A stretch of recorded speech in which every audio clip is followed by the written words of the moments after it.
कार्यक्रम के आयोजक व्यवस्थापक श्री प्रेमचंद का आदरणीय परम आदरणीय श्री ओम प्रकाश राजभर जी का स्मृति चिन्ह देकर और पगड़ी पहनाकर स्वागत कर रहे हैं। जोरदार तालियों के साथ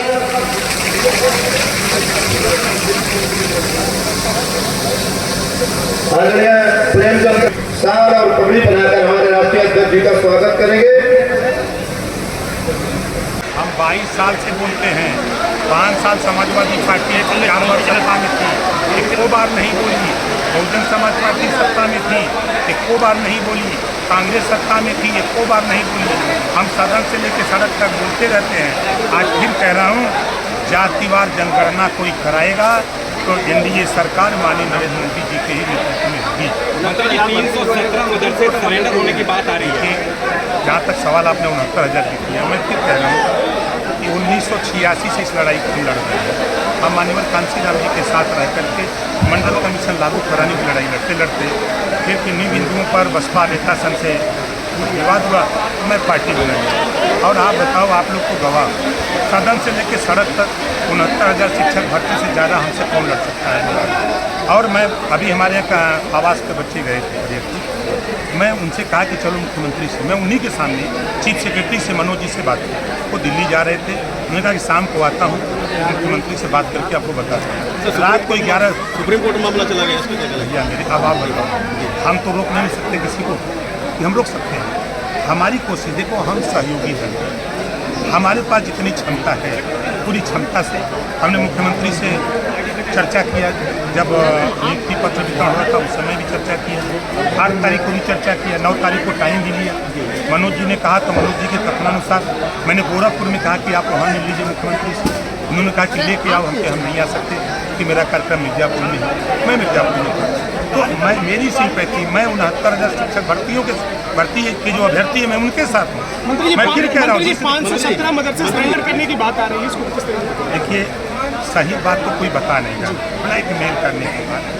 देखिए, एक स्कीम 2016 में देश के केंद्र सरकार ने लागू किया कि 60% धन हम देंगे और 40% धन राज्य सरकार देगी, और मदरसों में हम अंग्रेजी, साइंस और मैथ पढ़ाएंगे। उसके लिए अध्यापक नहीं, ठीक है। फिर पिछले 3 साल पहले केंद्र सरकार ने उस योजना को बंद कर दिया। 1 साल प्रदेश सरकार ने अपने जो अंशदान था वो पैसा दिया, तो उस पैसे के बाद उन्होंने बंद कर दिया 2 साल से।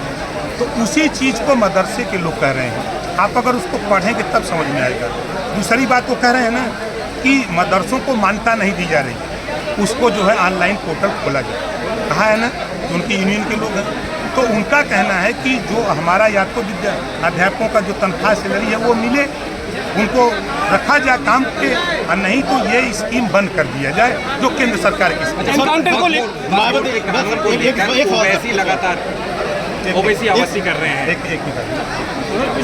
तो मायावती पीडीए की रणनीति पर काम कर रही हैं और दलित, पिछड़ों और मुसलमानों को जोड़ने में जुटे हैं, क्या कहना चाहेंगे? देखिए, हर नेता अपने अपने काम में, माननीय अखिलेश यादव जी पीडीए शुरू की, लेकिन अब वो क्या करने लगे, पांडे डेवलपमेंट अथॉरिटी चला रहे हैं। स्पीकर शिवपाल जी को छोड़ करके किसको बनाया? पांडे जी को। अभी एक दलित का बेटा वो किसी सामान की डिलीवरी देने बलिया के सांसद पांडे जी हैं, सनातन पांडे, उनके यहाँ गया तो पांडे जी जो सांसद हैं उनका प्रतिनिधि, उसे पूछा तुम किस जाति को, बता दिया कि हम दलित हैं। तो उसको इतना बुरी तरह मारा, FIR भी नगरा थाने में आज तक नहीं है। अब उस पीडीए की बात कर रहे हैं। अब मायावती जी जब 4 बार सत्ता में थी तब तो पीडीए नहीं दिखाई दिया, तब तो उनको सिर्फ अम्बेडकर ग्राम विकास योजना के नाम पर 14 स्कीमें चलती थी और सिर्फ दलित बस्ती में चली।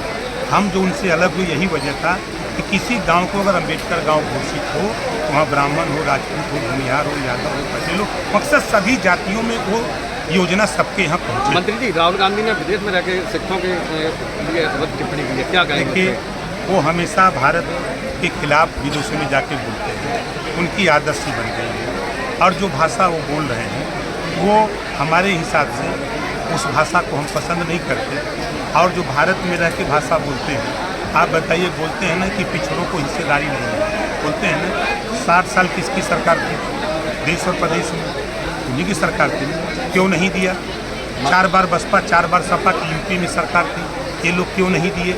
आज हम लोग थोड़ा सा गुनगुनाने लगे हैं कि भाई आज जो बच्चे 69,000 वाले परेशान हैं, ये क्यों परेशान हैं? हम तो फिर कह रहा हूँ कि देखिए, नेता नहीं चाहता है। आरक्षण के मुद्दे पर मायावती ने भी कांग्रेस पर निशाना साधा है। तो सही कह रही है मायावती जी, सही कह रही हैं। तो मायावती जी, अखिलेश जी, राहुल जी, ये लोग टाइम ले लें योगी बाबा से और मोदी बाबा से, बताओ टाइम मिलेगा कि नहीं मिलेगा?